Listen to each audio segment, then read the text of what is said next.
நாச்சியா வெட்டி சமையல் pepper chicken செய்ய போகிறோம். வாங்க வீடியோக்குள்ளே.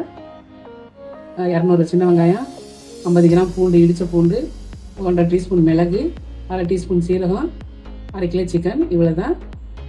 குக்கர் வச்சுருக்கேன். 1/2 கிளாஸ் தண்ணி ஊற்றணும். சிக்கன் அதில் போட்டு இஞ்சி பூண்டு 1/2 டீஸ்பூன் போடுறோம். அதில் இடித்த பூண்டு போடுறோம். பூண்டு நல்லா ப்ரௌன் நல்லா வதங்கிட்டு சின்ன வெங்காயம் போடுறேன். சின்ன வெங்காயம் போட்டு நல்லா ப்ரௌனாக வதங்கணும். வெங்காயம் நல்லா ப்ரௌனாக வதங்கிட்டு சிக்கனை வேக வச்ச 2 விசில் வச்சு வேக வச்ச சிக்கன் போடுறேன். ஏற்கனவே சிக்கனில் உப்பு போட்டுட்டேன். தேவையான உப்பு போடுறேன். மீட்டு வச்ச மிளகும் சீரகமும் போடுறேன். கொத்தமல்லி போட்டுருக்கேன். சிம்பிளான ரெசிபி தான். நீங்களே ட்ரை பண்ணி பாருங்கள். அம்மாவுக்கு சப்போர்ட் பண்ணுங்கள்.